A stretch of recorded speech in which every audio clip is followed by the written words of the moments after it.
All right, I'm here with the two brothers, Ken and Kevin, who are responsible for this whole ordeal at this point, or festival. What's going on? You guys enjoying yourself so far? We are.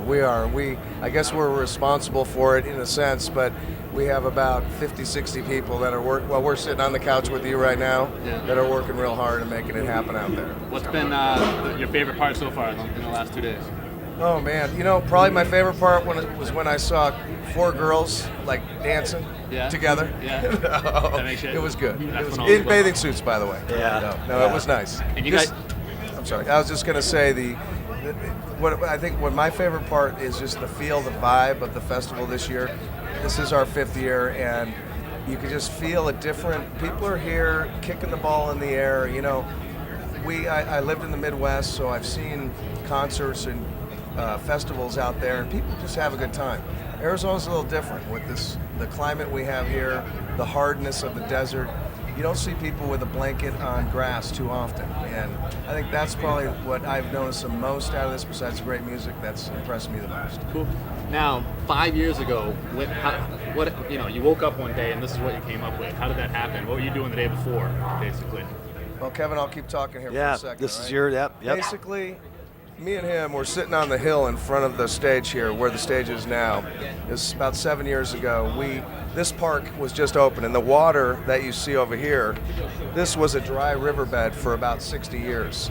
They filled it up in like November, and we were on the top of the hill. We did the first New Year's Eve event. We moved our main stage to this park. The park had just opened in November, and we had Hootie and the Blowfish playing, and they came in the night before, and they were sound checking. And we were standing on the hill watching it, and we were looking out at this water and these bridges and these lights, and we said, finally, there's a place that we could do in Arizona that we could potentially do a large-scale music festival. And that's what started it, and we did a couple years of research on what was the developmental plans with the city of Tempe on this property, and saw that there was areas to expand and grow a music festival, so we went out and did it. Did you have any problems with the city trying to set it up? Any roadblocks there? No, in fact, the very first year, the mayor, I always do it wrong, Giuliani, not Giuliano, Giuliani. Actually, they just opened this boat dock. We invited about 50 potential sponsors, because we're not Clear Channel Entertainment, we're not Live Nation, we don't have buku bucks like AEG or anything else. It's just 2 guys. And we invited about 30 potential sponsors. We took a boat ride. We set them up on the other side. They jumped in a boat, and waiting over here was the mayor to talk to them to say, this is what these guys want to do in our city, and we're here to support it, and will you guys support it too? Cool. Where do you want to go in the next 5 years? I've heard rumors about a 2-mile festival going on here in the water. Let me let Kevin the next mayor, then the current mayor of Tempe coined it. He came on stage last year to introduce one of the bands. I can't remember who it was, but his veins were bulging out of his neck. How you feeling? We're going to get 2 miles of music, and that stuck. And that's what this whole development's about. From Rural Road to Priest, it's about 2 miles. And as this development grows, the goal is to have multiple stages. You look at some of the Midwestern festivals, like a Summerfest or a street scene, and some of these big festivals around the country.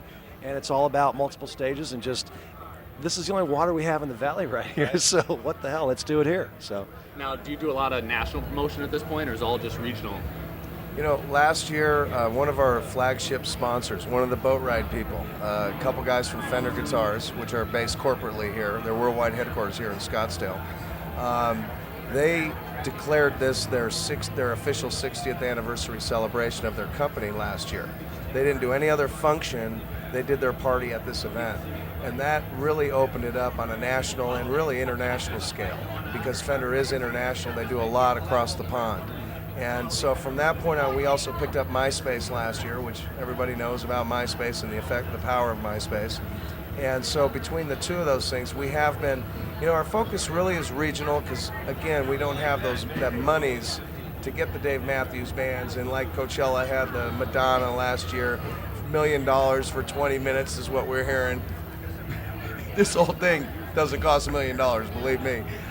But again, that's kind of it. I forgot what I was saying. No, that's okay. Now, what type of person? I mean, I've seen families out there. I've seen diehard music fans. I've seen the casual fan out there. Like, who's your main audience? Who do you want to come down here? It's a wide variety. I mean, we've got a kids area out there, but it's really all about music, you know. In the kids area, these kids are out there playing drums and banging pans and stuff and making CD murals, you know, all the way up to, you know, endless, you know, all the way through. We're right next to ASU, biggest universities in the country. So we got 40,000 students, and then we've got, you know, people that just are letting loose. You know, I'm the one that all the inquiries come in from the website. They get forwarded to me, and I've been, you know, they call it the crackberry. You know, I've been checking and emailing people back, but it's interesting to see their titles calling from work, you know, emailing from work, people that work for pharmaceutical companies, and just a wide variety of people. That's the beauty about it, bringing them all together in one cohesive setting like this. The other thing, too, I want to add to that is the cost of entertainment these days is just skyrocketing. You know, an act comes out, they have a good album, they hit 2-3 hits, and they want 100 grand or 150 grand to do a festival especially.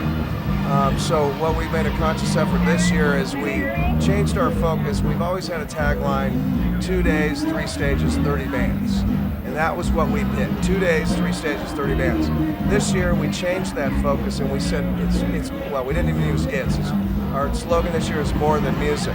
If you walk around the festival grounds, which have you done that? Yes. You see Fender, I mean, you've got a guy that builds Eric Clapton's personal guitars sitting in a tent over there building guitars.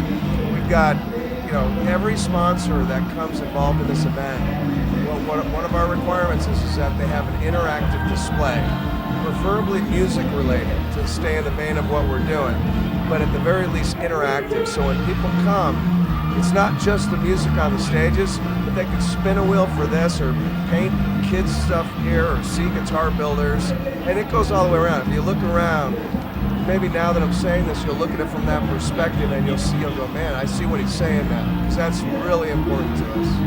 Now, logistically, what's been the biggest challenge as a promoter that you would have never thought of when you started this thing? I'll let him in. He's Mr. Logistics. Yeah, well, last year we filled the park. It was Fender's 60th. And, you know, they say the park holds 30,000 people, but then that's empty. But if you fill it with all the sponsor booths and all these interactive things going on, it starts to get tight. And last year, I mean, we had guys out there just checking the flow and just moving thing around through the park, but it's all come together. And we've been able to do a lot here. How about the porta potty story? Yeah, the dipstick. I didn't want to bring it up, but We want to know about we had the guys. We're concerned that we brought in a lot of portable toilets for the event, but the beer was flowing. We actually broke the record last year. We do a New Year's Eve event right down Mill Avenue right here. And the long-standing record has been about 263 kegs. But we hit 275 in this park, which is 1/5 of our New Year's Eve event. So, you know, the ratio on the J. Johns is 1 per 100, something ridiculous. I'd have to surround the park with toilets. Yeah. But it got to the point right around sunset that I got the call that the guys were out with dipsticks checking the levels. So that was quite the nightmare. You know, Like I like said, we have a good crew. Yeah, especially Very good draw. crew. You know. So anyway. You guys just brought up alcohol. You go to a lot of festivals. It's like there's alcohol tents, there's beer tents. You kind of have to get away from the music to go enjoy a drink. Here, you're able to bring your beer, your margaritas. Everything is right. You can just go wherever you want with the alcohol. There's a beer stand right there in front of the stage, like in front of the soundboard. Yeah. There's nothing more convenient than just walking over and turning back. Any problems with that at all? No, and again, we're like everybody else. We love a music festival, so we take all the things we go to a lot of festivals to check them out, and we take all the things we hate about them and make sure we don't repeat them here. And just like you said, we decided that in the middle of the infield, it was kind of a long walk to go, and we're not, you know, beer is good. There's soda and water there too. It's like it's a long walk to go get some liquid. So we thought, you know what, it'll cost us another few $100 to put a beautiful bartender there, you know, a bar back and get some product out there. And it's more of a convenience because most people will go buy it if they have to walk. But it's just something we try and do. And Fender has a bartender in their little tent. Dillard's has a bartender in their little tent. Jose Cuervo set up their little cantina. Yeah. So we've got more than your typical beer trucks with 50 taps on it. That's great. Looking back, I know, what was it, the second year, the rainout year? After that, I mean, was there any question as you were going to give up, or was this? That's a good Got me. Something like this. That's a classic- Thanks a lot, man. You classic just question. nailed me. Classic Did you have question. different opinions on that? I was done. I was was sick to done. my stomach. I was done. I mean, He's bigger than me. When we stand Well. up, he's got a foot on me. The second year, we put, again, with 5 people. We don't have a staff of 20 people working on this. Plus, we have huge projects that we do that we get paid for if one person shows or 1 million people. That's why I say we're not promoters. We're event producers.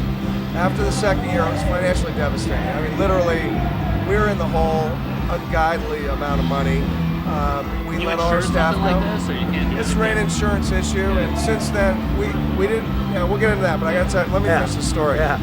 So we're sitting at the table, we just let all of our last employee, it's like, sorry, we can't pay you anymore. We said, you're welcome to stay. And one girl did, she's Carolyn. But we said, we can't pay you anymore. You're welcome to stay, and we plan to pay all our bills and regroup in the fall. And he was like, we're not doing this anymore. So we made a handshake deal. We said, in year 3, we'll try it one more time because we had so much invested. If we lose $5,001 or more, the event's done. If we make lose $4,999 or less, what was it? If we $5,001, if we lose 5,000, we're done. We make 5,001, so we handshake. we're golden. Yeah. And So we that was tightened up the swing. thing, and we changed the music focus.